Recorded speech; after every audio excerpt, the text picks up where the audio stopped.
Generation মানে ওরা ভাইগুলো বলতে চাচ্ছে যে তুমি 250 চলালা, KTM ডিউক 250 জেনারেশন, তুমি যেটা চলালা লাস্ট টাইম জেনারেশন 3, ঠিক আছে তুমি চলালা, তুমি ফিলটা কিরকম পেলা, বাইকটা চালিয়ে কেমন লাগলো, ওটাই শুনতে চাচ্ছে।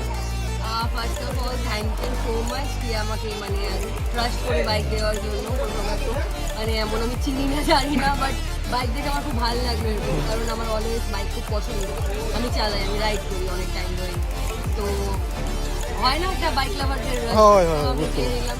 বাইক চালানোর পর ভালো লাগলো, নো ডাউট স্মুথ ছিল, গিয়ার वगैरह ব্রেক অ্যান্ড এভরি ওয়ান মতলব সব কিছু কমপ্লিট ছিল। আর যেটা হয় না কি ক্লাচ দাবালে গিয়ার দেওয়ার সময় চেঞ্জ অনেক সময় বাইক একটু আটকে যায়, সেই ফিলটা ছিল না। ঠিক আছে, তোর বাইক চালিয়েছো না? পুরোপুরি smooth ছিল।